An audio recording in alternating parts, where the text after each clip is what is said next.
আছে তো। টাকা দেখলে তুমি আসলে দেখতে হবে মানুষটা কেমন, তোমাকে ভালোবাসে কিনা। এটাই হচ্ছে মেন হিসাব। টাকা পয়সা অন্য কিছু পরের কথা, চেহারা ওগুলো পরের কথা। মানুষকে আগে দেখতে হয় যে ও কতটা ভালোবাসে আমাকে, তারপরে অন্য গল্প। ওরা ভালো হয় না ভাই, কি বলবো। আমি শুধু একটাই আমার কষ্ট লাগে, ওর যখন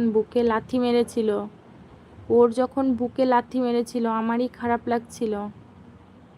আমি খুব ভালো জানতাম।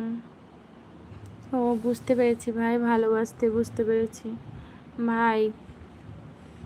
যে মানুষ ভালোবাসার মানুষের বুকে লাথি মারে, ভাই কেন মানে বাবা মারলেও এটা মানতাম না আমি। আমার সামনে অন্তত আমার ভালোবাসার মানুষের যদি আমার বাবা বুকে লাথি মারতো তাও মানতাম না। আমি একটা কথাই বলতাম, বাবা ওর কোনো দোষ নেই, আমার দোষ, আমি চলে গেছি, তুমি আমাকে মারো, ওকে মেরো না।